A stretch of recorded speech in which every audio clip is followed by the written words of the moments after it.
Welcome, fellow explorers. My name is Christian Alexandersen, and this is Hemlocks to Hellbenders, a podcast highlighting Pennsylvania's parks, forests, and great outdoors. Thanks so much for joining us for our second season of the podcast. I'm excited to bring you another season of incredible guests with amazing stories. This year, we're going to be hearing from park and forest managers, environmental educators, biologists, volunteers, and many more. This podcast features the great public lands and outdoor recreation opportunities we have in Pennsylvania.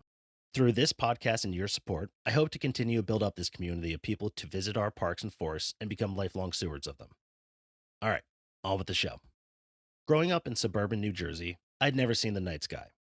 I catch glimpses of some of the brightest stars, but nothing special, nothing otherworldly, nothing that would inspire. It wasn't until my late 20s that, standing in a freshly plowed field with friends, I saw it, the unabashed splendor of the night sky. The beauty of the stars, planets, and Milky Way left me speechless. My friends poked fun at me as I stared up for hours, mouth open and in total admiration of the limitless beauty before my eyes. I was enthralled by the total darkness, only interrupted by majestic dots of light. I saw what generations saw before me, each taking their turn to look upwards and wonder about their places on this earth. What is beyond our sight and imagination? What is our purpose? Why are we here? This, I thought, this has been up here my whole life and I'm only seeing it now. It was a revelation and insight into the vast library of moments that I have yet to experience. It is a memory I cherish and a moment I've been trying to replicate ever since. Fortunately, those that want to see the unmatched magnificence of a clear night sky need not look further than upstate Pennsylvania. Located in Potter County, Chery Springs State Park is home to some of the darkest skies on the East Coast. Astronomers and stargazers from all over the country flock to this small park just to look up at the stars. The darkness of the area and the clarity found in the sky makes Chery Springs perhaps the last best refuge of the natural night sky. Like any other resource, the Pennsylvania Department of Conservation and Natural Resources has worked hard to preserve the views above Chery Springs, designating it the Commonwealth's first dark sky park.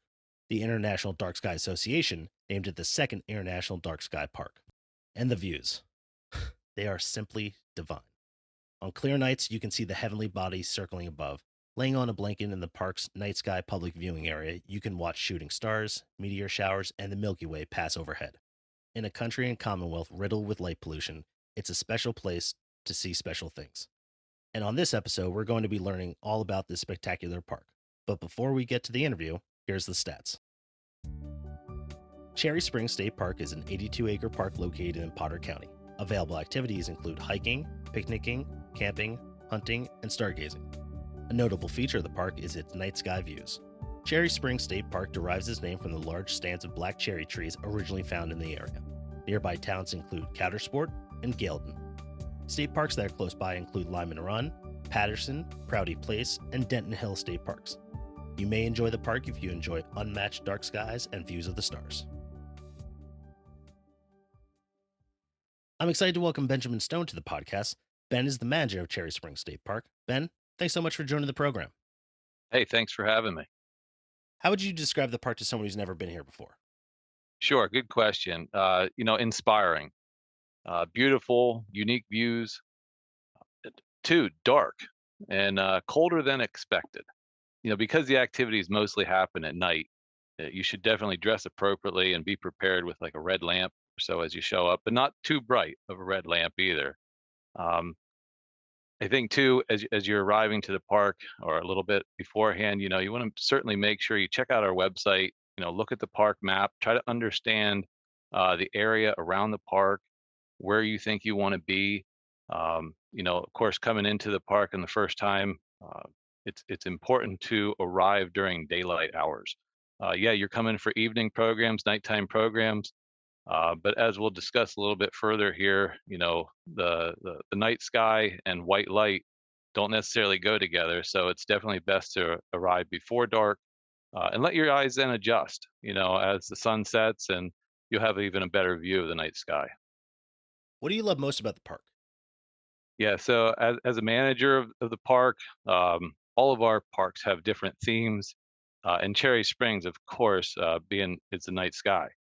Um, the most thing I love about our park is our educational programs, especially they get to describe the historical accounts, different stories of the night sky, how different groups, Native Americans or Greek mythology, hearing those stories of the night sky and how history has used the night sky uh, is probably my favorite part about the park. And as someone who's actually attended one of those programs on a visit before, your crew does an incredible job with it. It's so entertaining, and you kind of walk away from it always with a new fact or a new interesting idea that you're like, oh, I got to go home and check and read more about that. So like on our earth, our landscape, things are always changing historically. But the one thing that hasn't changed, not much, I guess, thinking satellites a little bit here too, but the night sky definitely hasn't changed nearly as much as our earthly landscapes. Cherry Springs State Park is one of the best places on the eastern seaboard for stargazing and astronomy. What makes Cherry Springs ideal for star viewing?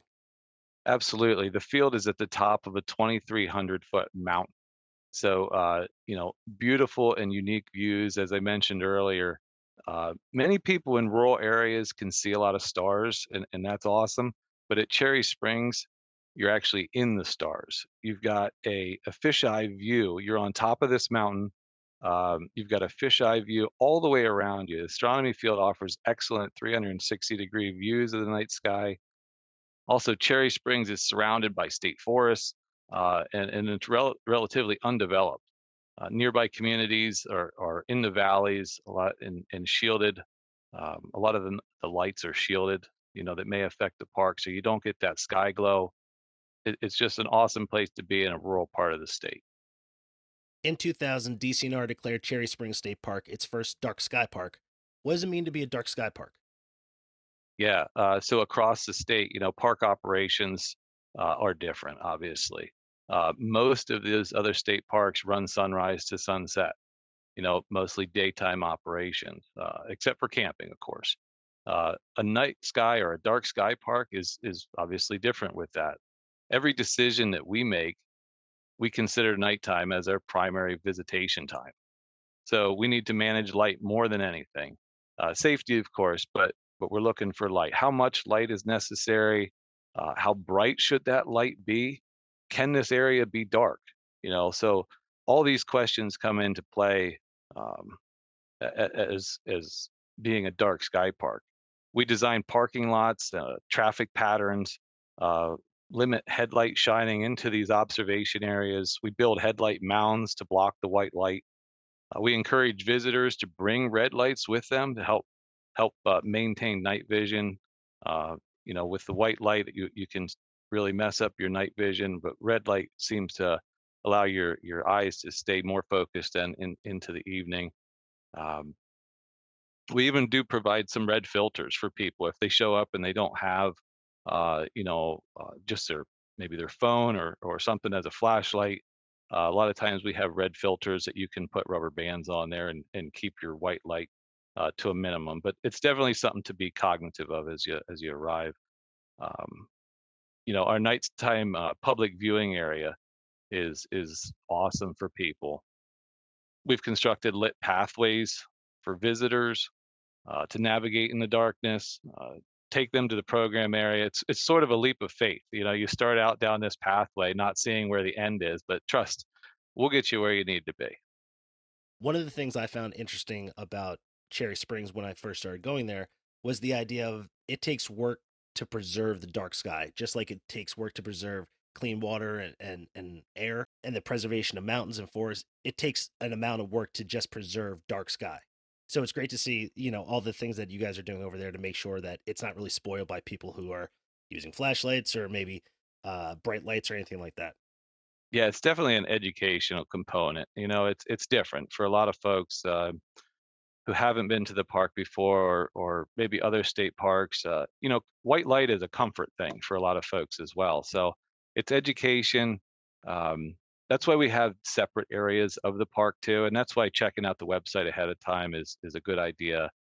We've got different user groups in the park.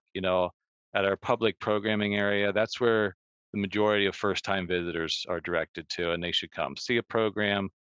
We've also got some other areas of the park that are really uh, we've got a much higher standard of what not to do. So there's some folks there with some really expensive astronomy equipment.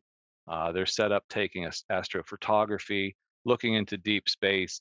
And of course, if you shine your headlights in the wrong way or you walk up with a headlamp on, um, you're now impacting somebody else's experience. So it's an educational component. We try to get the word out as best we can. We've got signage around the park, things on our website, and of course, this podcast is going to really help get the word out about nighttime red lights and maintaining that good view of the night sky for everyone.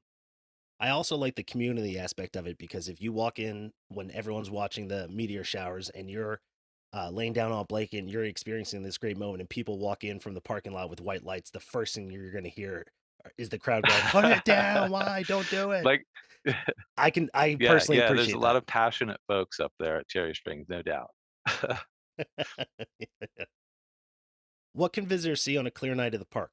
Yeah, certainly, different star constellations, obviously. Planets, Saturn's a really cool one up there. You can actually see the ring around through a telescope, depending on your equipment, of course, that you have access to. If you come for a program, of course, we can get you hooked up different evenings there looking through different telescopes. But one of the most impressive things, too, and on a dark night, you can see it from a lot of places, but it's very large at Cherry Springs, is the Milky Way. And the Milky Way is obvious to everyone on a clear night at Cherry Springs, and it will blow you away. You may see it somewhere else in the state. You may see it somewhere else where there's a little more light pollution. But when you see it at Cherry Springs with how dark our skies are up there, it's so much bigger. And like I said, it's so bright um, that it can almost cast a shadow on the ground. Is there something everyone should experience when they visit? Yeah, certainly. So, everyone once they come to Cherry Springs, it's a personal experience, and I don't mean to get holistic or in depth with you here, but it definitely can help disconnect from the busyness of the world. If you're, like you said earlier, laying on a blanket just staring into the dark sky, it is an experience for everyone if you allow it to be. Like I said, if you calm yourself down and get rid of the busyness of the world, that view into dark space can be everlasting. Time slows down. It's so cool, and like you said too, our programs, that's definitely something that everybody should experience. If you're a first time visitor or you're bringing other folks to the park, um, our programs, they're going to give you that background as to what's going on, what we're doing there, pretty much, hopefully what we're talking about today. But um, they're going to help you look through telescopes, explain what you're looking at, certainly give you some of those do's and don'ts about night sky watching, um, talk about the constellations in more detail, uh, check out some planets, and all of that is posted on our calendar of events, DCNR's calendar of events.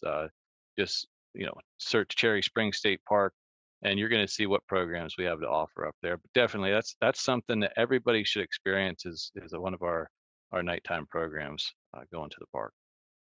You mentioned it earlier. Can you tell us a little bit more about the night sky public viewing area?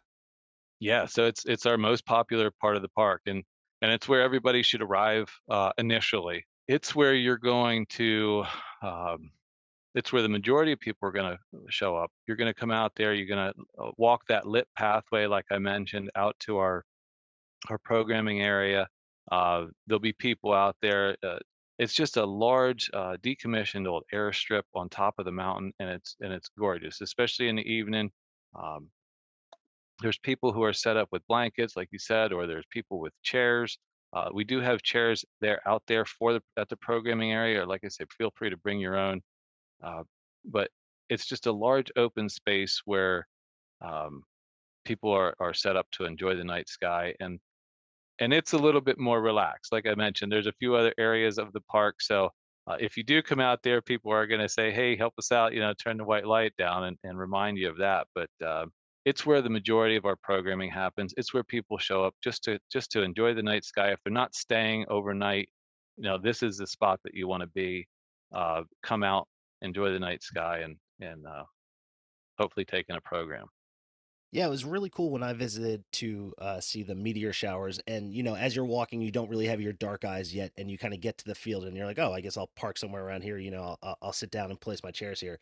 and then you'll see kind of like a light go over the crowd, and you're like, oh, there's hundreds of people here. Like I'm just 10 feet into like 1,000 feet of tons of people. It's a really cool experience because everyone, for the most part, has a great deal of respect. They always bring their red lights. They're quiet. If they're telling stories or having fun, they're doing it to themselves, and they're not kind of impacting everyone else's experience. So it's such a great spot. It's the only place I've ever seen anything like it before.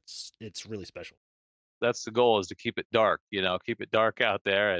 And mention red light. Red light's okay for moving about, but yeah, when you settle in and you're at the spot where you want to be, turn that red light off and let it get absolute dark.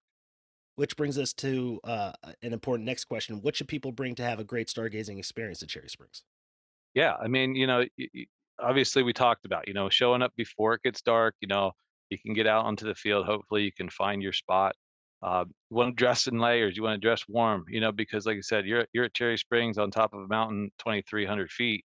Uh, you know, it gets chilly, and when the sun goes down, to have a good experience, you don't want to be sitting there shivering the whole time. So think about that. Even on the warmer summer evenings, it can get cold, a lot colder than it is at your home when you're probably leaving. So definitely that, like I said, blanket, chair, uh, come out and enjoy the night sky.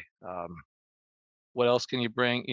A good attitude, ready to find out the night sky. There's a lot of different apps too that you can pull up on your phone. Have that stuff ready to help engage yourself in what's going on. If you aren't part of the program or you don't want to do that, you just want to go out and enjoy the night sky on the astronomy observation field or the night sky public viewing area. Um, you have a little bit of information. If you've got binoculars, if you've got a telescope, feel free to bring that stuff out and set it up and see what you can see. Let's say a stargazing trip is planned, but the weather reports say that it's going to be cloudy. Instead of canceling the trip, what can visitors do to get the best out of their visit? What can they do? Yeah, first off, a lot of times, and I hear this from many visitors, that are staying at other parks around, we didn't go up there, but you hear from other folks like the weather changes. So a lot of times, if it's a cloudy evening, um, you go up to the park, it's sunset, it's cloudy, maybe you're there for 30 minutes. A lot of times it's interesting that the sky's clear. I don't know, being on top of the mountain like that, but a lot of times forecasts are still wrong. So the first thing I would say is don't give up on it. Give yourself a half hour or so, and just see what's going to happen. Even if there's breaks in the sky, it opens up for sure. Uh, Secondly, our educators are prepared. They're prepared for that. So if you're there for a program or you're heading to Cherry Springs in that evening, and the program, it's not a downpour. There's not thunder and lightning, of course, because they will cancel programming for that. But our educators are prepared for that, and they'll be sharing stories. In the future, here we're going to have set up uh, PowerPoint presentations in an area that you can see slideshows of different constellations. You're still going to get an educational component of the night sky. They're going to talk about things about what you can do to preserve the night sky. Um, but thirdly, if both of those options are out and you're just not going to go up to Cherry Springs because the weather's too bad, you've already planned this, we have a wonderful visitors bureau here up in the two counties, Potter and Tioga County. And actually it's called Visit Potter Tioga County. And their website is always up to date. It's awesome. It shares, and they can share a lot of different ideas, restaurants, shopping opportunities, from Coudersport to Wellsboro across Route 6, the scenic highway. But there's a lot of great attractions in nearby Coudersport in Potter County, and then Wellsboro, of course, over in Tioga County. And now, let's hear from our sponsors. It's Saturday morning in your favorite kind of weather. It's a day for hiking. Clearly marked blazes guide you safely along the unobstructed trail, allowing you to get lost in the wonder of nature. Keystone Trails Association makes these moments possible for you in Pennsylvania's great outdoors. KTA's members are dedicated to providing, preserving, protecting, and promoting recreational hiking trails and hiking opportunities in Pennsylvania. Join KTA to help protect the trails you love. New members use the code Hellbenders at www.kta-hike.org to save $5 on a yearly membership. Are you looking for your next adventure? Unlock some of the best landscapes in Pennsylvania with the incredibly detailed, highly curated, waterproof maps from the folks at Purple Lizard. They create extraordinary maps of Pennsylvania state forests for people who love to explore the outdoors. Find them at your local outfitters, bike shops, and bookstores, or visit purplelizard.com, where your next adventure begins. All right, back to the show. The park has two campgrounds, a rustic campground and the overnight astronomy observation field. What's the difference between the two?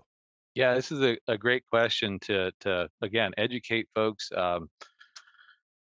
We talk about campgrounds, right?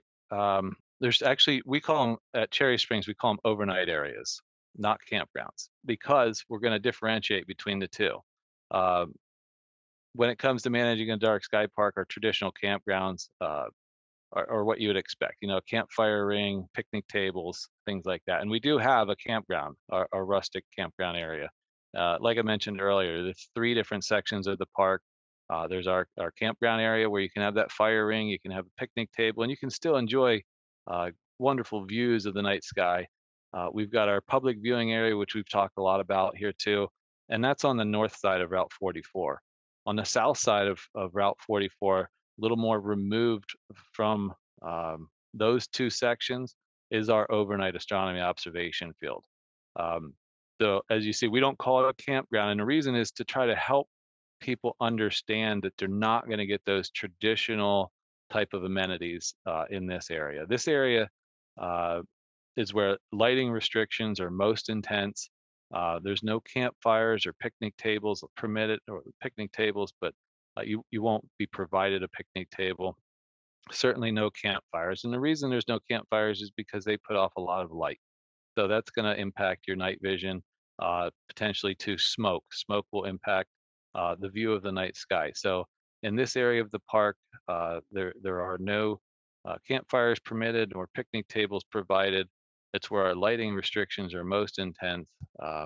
It's a space that's meant for visitors with astronomy equipment. There's actually even special permit conditions which apply in this area. And like I said, the restrictions for white light are most intense in this area. You mentioned earlier about, hey, turn your white lights off. Well, this if you go on this side and you're not up to speed with your gear, and you may get a little bit more. Like I said, it's all about um, user groups and what people are interested in. We try to, like I say again, educate people as best we can, bring them to that public programming area first, gather as much information as you can there, and then move to whichever part of the park you're interested in, whether it be the campground or that overnight astronomy observation field. Like I say, that's where our lighting restrictions are most intense, and it's on the opposite side of the highway there, so we try to delineate it with that as well. And that way, like I say, you do a little bit of research before you head to the park. You'll know where you want to be, and shouldn't have any issues.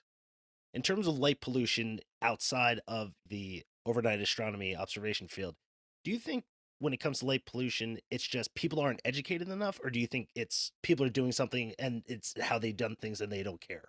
Yeah, I think it's more of an education Hmm. standpoint. We've been doing things the way we've been doing things, and by that I mean humans, for a long, long time. And unless you see another side of an issue, you're not going to change your ways. So um, education and as far as light pollution is concerned, there's some really good groups out there that provide a lot of information, and the Lighting Council is one of them. They have on their websites options for landowners, um, business owners, or what have you. uh, the reality is too, if you're shining white light at night, let's say on a parking lot, you want to try and have that light shielded. Putting that light where you want the light. You don't want it to shine up. That's not the intention of the light. The light is to shine down on that parking lot and get the most of those lumens, most of that lighting downward. So you're actually doing yourself a favor by adhering to a lot of these night sky friendly lighting systems. So uh, if you just educate yourself a little bit more, or somebody educates you a little bit more, you're open to new ideas about lighting. um, and a lot of the lights that are out there right now can be converted just with a simple shield added to that light.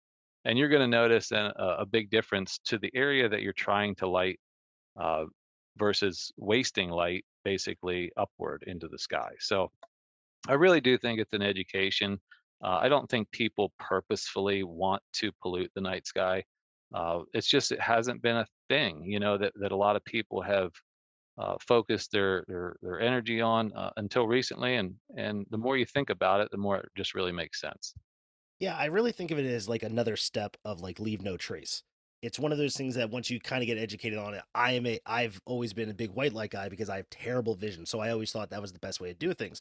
But I have a very good friend that his night vision is superb. He doesn't need red light, white light, doesn't need anything, can see perfectly in the dark.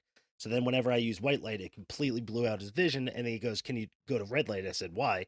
He explained why. I was like, "Oh yeah, that makes way more sense." And also, if you're 50 feet away from somebody who has a red light, you're probably not going to see that. If you see white light, it destroys your night vision. It just takes you so much longer to then kind of readjust and look up at the sky, and you're like, "Oh, I can see stars again now that my eyes aren't blown out."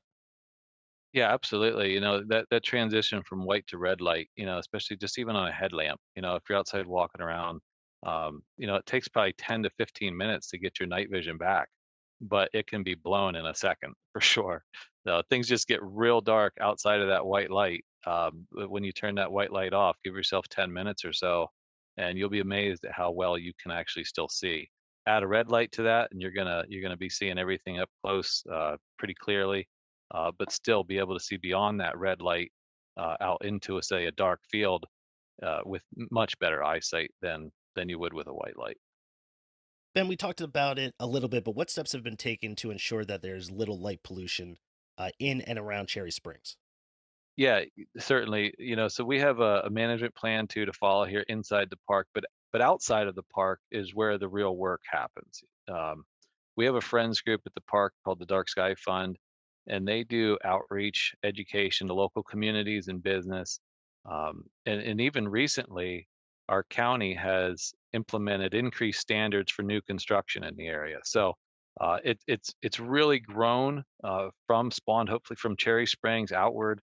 Like I say, our friends group, Dark Sky Fund, does a lot of community outreach, education.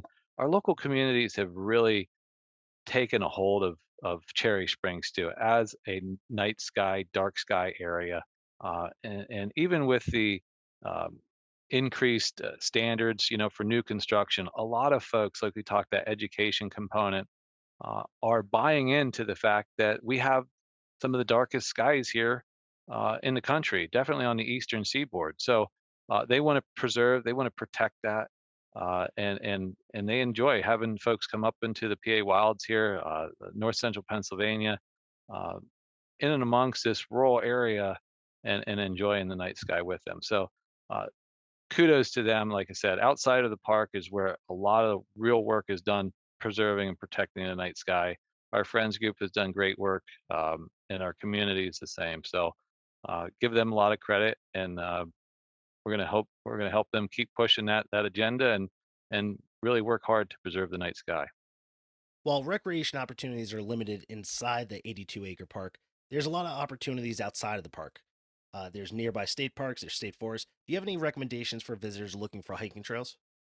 Yeah, I mean, if you're really into getting out there and hitting hiking trails, long distance trails, our Susquehannock Trail system is right there in the area. It's 84 miles. You can do that as a loop. You can do that as sections of it.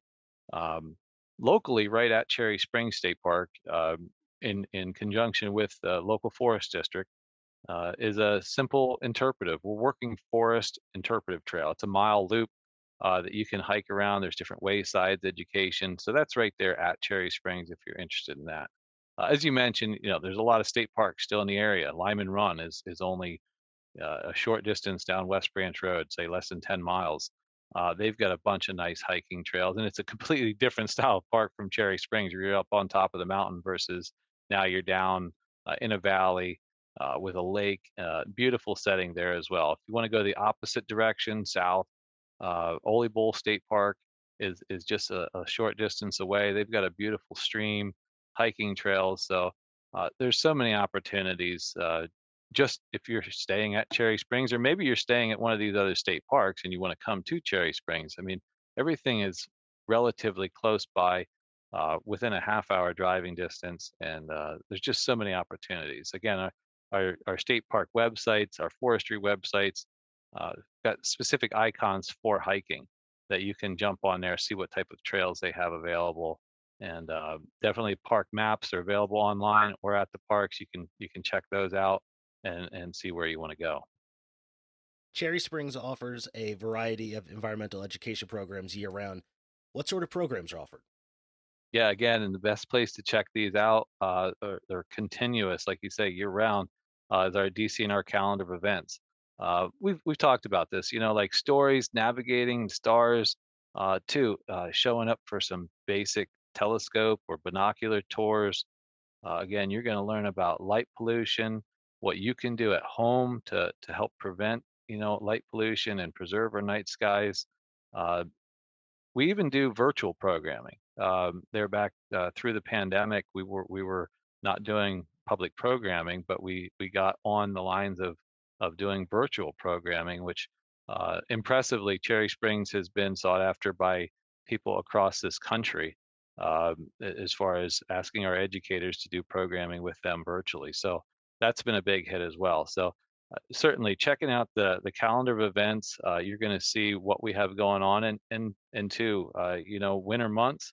Um, it's cold, like I said, it's a little more cold up there, but dressing appropriately.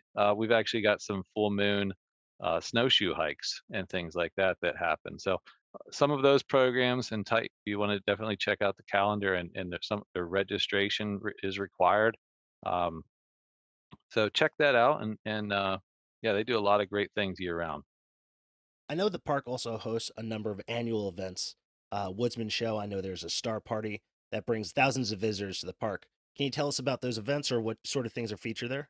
Yeah, absolutely. We host two different star parties throughout the season, um, June and September, sometimes early October for the second one. Um, Those are run through some partners of ours, with agreements that we have, so their, uh, registration is on their websites. The Woodsman Show, though, that happens at Cherry Springs has been going on for more than 70 years at the park. So, before, even, Cherry Springs was known as the Night Sky Park or the Dark Sky Park, the Woodsman's Carnival, the Woodsman Show has been happening at Cherry Springs, and it is a cool event. It happens the first weekend in August every year. It's always the first weekend in August. It's a 3-day event: Friday, Saturday, Sunday. Friday is more relaxed, and we do some amateur competitions. So if you want to show up and maybe throw a double bit axe, or test yourself at the crosscut saw, we've actually have professional lumberjacks there that will help coordinate or run those events. You can get, uh, that's the best type of education you can get is from the guys that do it professionally. So then Friday happens, and then Saturday comes, and these professional lumberjacks actually compete. It's actually a competition. So if you've seen things on, maybe ESPN or so, they show these sometimes. Whether it be the quick cut saws. Basically, it's like a motorcycle engine on a chainsaw that they're cutting through the logs. They do log rolling, they do felling of trees, all sorts of springboard uh, climbing competitions. So Saturday is really cool for that. And amongst all of that, throughout the entire weekend, there's different vendors there talking about wood products, talking about healthy forests, talking about sustainability of our forests. The food is great. Did I mention the food? So it's an awesome event. And then Sunday comes around. It's the last day of the carnival, and they actually have horse teams. Horse teams come in and show the traditional way of pulling logs, and they'll have competitions to see which team of horses can pull these longs logs. And there's also chainsaw carving, which happens the whole time. They auction off some of these masterpieces, and the chainsaw carvers are truly artists in their own way. What they can do with a log is incredible. And this is all sponsored and run by our local Galton Rotary Club. And so the proceeds benefits a lot of kids with scholarships or just other community outreach and donations that the Rotary Club provides. Yeah, all of those events are like at the top of my list for 2024. I so badly want to go to a star party there. It just seems so. First of all, it's called a star party, so that already sounds awesome. But then once I started looking into the Woodsman show, I was like, that is so up my alley. I have to check that out. Yeah, absolutely. And if you can get there on Friday, you can try your hand at throwing an axe and cutting a log and seeing how that goes. For the safety of everybody, I might not do that. Everybody's fine. Everybody will be safe on it. No, no worries there. When do you think is the best time of year to visit the park? It's great, and definitely Memorial Day through Labor Day. Obviously, your traditional summer season. Um, Obviously, though, it runs. We have great weather in September and October. So if just the hustle and bustle of the summer season, you can't get there. We still have great weather in September and October. But uh, one thing to circle all the way back around and to another educational component about night sky viewing. Uh, there's different stages during the month that you want to maybe schedule your visit. Mm. If you're truly looking to see the dark sky and look into the night sky, um, you don't want to come on a full moon. Now, there's some cool things that can happen on the full moon. You can check out the craters on the moon. You can do a lot of things. But if you come during the time of the month, you want to look at the lunar schedule, check out as it rotates. The full moon is not the time to come. It's actually the time we call the new moon or the dark of the moon, and it goes into quarters then and half, three quarters, and then full moon again. But so you want to definitely watch what weekend if you're planning and you have the ability to plan your the best time to visit and you want it to be the darkest. um, the new moon time frame or opposite from the full moon is the ideal weekends to come to the park.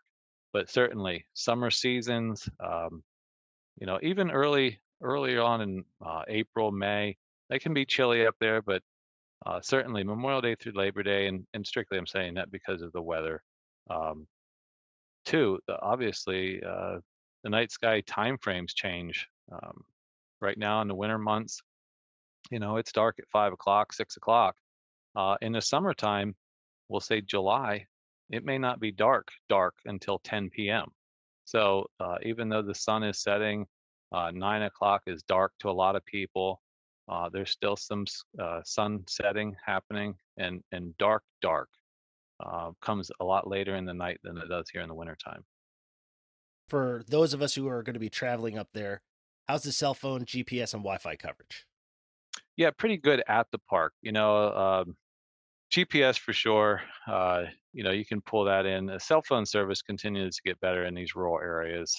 Um, Not to call out any specific providers or anything, but Verizon just works the best up here. I know a lot of folks coming from urban areas. They're running AT&Ts or things like that with great deals. Verizon works the best. Um, it's spotty too for everyone. At Cherry Springs, you do have some service. Outside in towns, along a lot of the travel corridors, there's some good cell service. It may go dark for a little while, especially when you're in the valleys or so like that.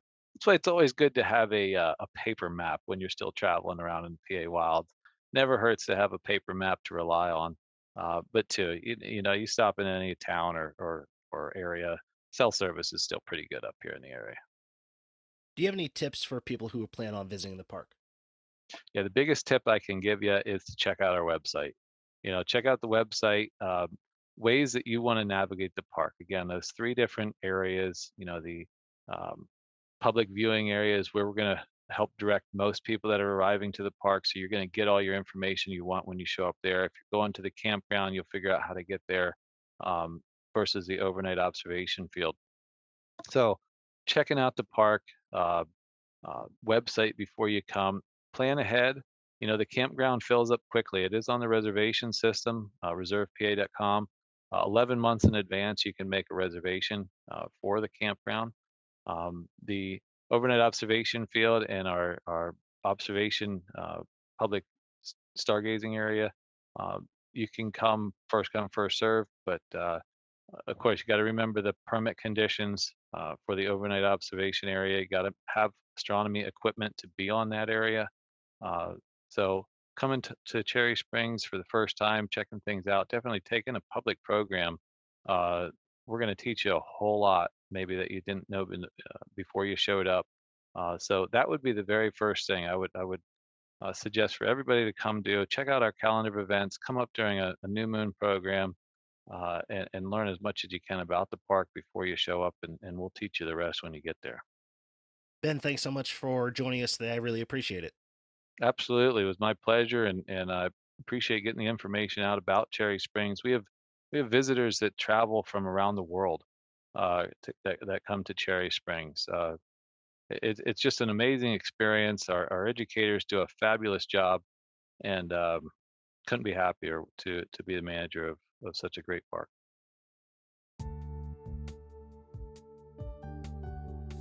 I want to thank my guest, Ben Stone, for joining the podcast. Be sure to follow us on Instagram and Facebook for more information about upcoming episodes. You can support the podcast by buying merch at hemlockstohellbenders.com. If you're a Pennsylvania business or organization interested in advertising with the podcast, email us at hemlockstohellbenders@gmail.com. This has been Hemlocks to Hellbenders.